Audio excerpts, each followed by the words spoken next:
Kani gadega pati CCTV, bat fidang pek yaki kubor baman kasni. Ke Sorkar Jala Meghalaya, Dangshen Kelapan Jingshai, naga company HM Cement. Namar ke Jingpen Slem jongka ban Pyndep, ya ke Jingtai, ya ke Shillong Municipal Board Complex, kabaran Hapo Jail Road Shillong. Bar ke Jingpen Ken yaki kendon, Soskolar Balayte, Hashwa ban Pentrei, ya ke ni ke Yeng.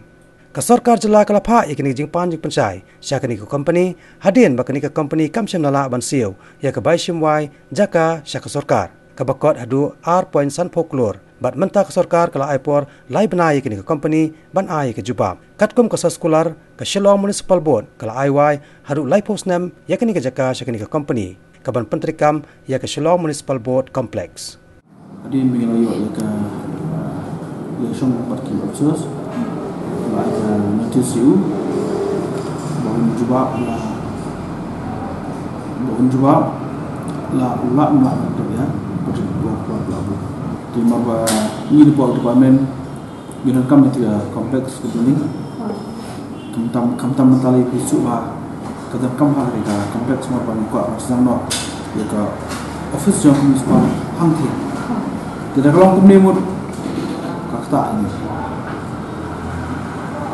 kadang problem gue beri problem untuk government ke department banyak kan kadang ada isu sampai juga ini macam orang ba panpuar ni orang ba melak penjat melak kerja hanu baru kerja berkat dari kata tadi ke ibu malong marba nak kasih 4% kena itu persen kerja lai saat cengcasan 10% tapi jika ibu aikis ibu basang wai itu aikis dekasti kita jaga.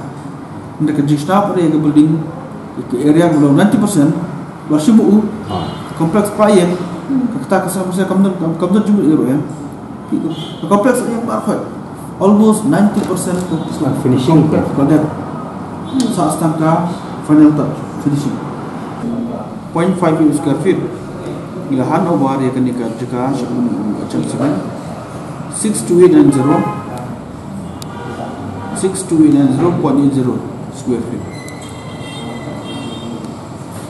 which is 90% of the land already handed over to them.